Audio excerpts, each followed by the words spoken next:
So this video is going to be a little bit different. This is an excerpt from Magical Theater, which is one of my books, and that's why you guys are just basically getting the audio, so consider this a little bit of an audio book. But this is on emotions and magic, so I'm going to switch over to the book, and I'm just going to start reading from there. In today's magic, emotion is the key to one's inner power. If you think about the way that magic is portrayed in books and on television, you can get that idea. Think about the Harry Potter books. When Harry was at his aunt and uncle's house at the beginning of one of the first books, his emotions played a role in his unintentional use of magic. Actually, that happened in several of the first books, yeah, at least the first three or four. Um, in one case, when his aunt Marjorie Dursley comes to visit and insults him and his parents several times in the movie rendition, Harry becomes extremely angry. As he screams "shut up" at her, the lights flicker and she inflates like a balloon. His anger towards her caused the unintentional and unfocused use of his magic. When conjuring the Patronus charm, Harry had to focus on the most positive memory he could think of to generate the type of magic needed to generate it.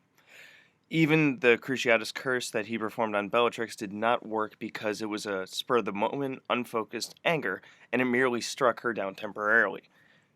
The killing curse is also difficult for most witches or wizards to master, as it requires a great deal of malice behind it. Neville shows us another great example.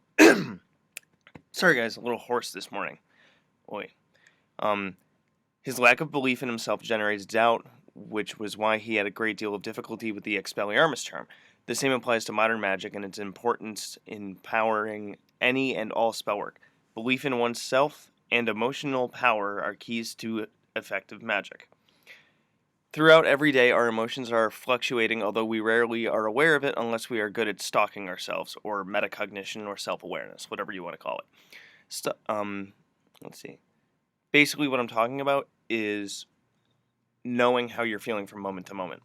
Ask yourself how much of your day are you aware of how you feel, both emotionally and physically. As you digest the book, yeah, because like I said, I took this right out of the book. It suggested that you make stalking yourself and your emotional and physical states a regular thing. Try at least once an hour to pause and ask yourself how you feel. You may answer yourself in various ways, like I feel happy, I feel run down, I feel chipper, or I feel stressed out. Then try to ask yourself why you are feeling the way that you do. You may find that your answer correlates with how you are physically feeling, what your environment around you is like, or how a recent event or experience or a thought process is impacting you. This is a great practice to engage in as a magical practitioner because our magic flows from our emotional states. We must be constantly aware of how we are feeling, as low energy emotions such as stress or sadness can weaken our magic and both the energetic wise for spells and even defenses. Kind of goes along with how your immune system goes down if your emotions are down, and we can become vulnerable to other people's energies or the influence of entities around us. When it becomes habit to be aware of how we are feeling throughout the day, we can use it to our advantage. There are many times throughout the day when we are tasked with doing things that we do not have the emotional or physical stamina for, but need to push ourselves to do. Whether it is because it is our personal responsibility, a chore, or a task at work. The more off our emotions are, the more difficult or impossible the task may seem. This becomes more apparent in our free time because we have more choice over what we do during that time. Think about it. You may have planned to go to a social function, or just do something you love after work, but the stresses from a workday or a confrontation with a family member may make your emotional energy so negative or low with sadness and frustration, or so negatively high with anger, that you no longer feel like engaging in a positive activity. The negative emotions make it nearly impossible for you to switch to positive emotions. We cannot engage in positive low energy activities such as enjoying a book or a movie or meditating or doing some yoga, or positive high energy activities like exercise, dancing, going to social functions or parties, things like that. So our emotional states dictate our energy level, and those of us that are not aware of our emotions can be controlled by their influence. The important thing to learn as a magical individual is that you have the power to control your own emotions and create the change in your emotional state that you want. This change in an emotional state can be used to engage in the things that we want to do, like leisure activities, and have to do, like work, and engaging effectively in spell work too. A good way to begin tracking your emotions through stalking yourself is through the use of a diary or a journal. Um, fi- Find time to write down how your experiences of every day went, even if you are only able to write short sentences.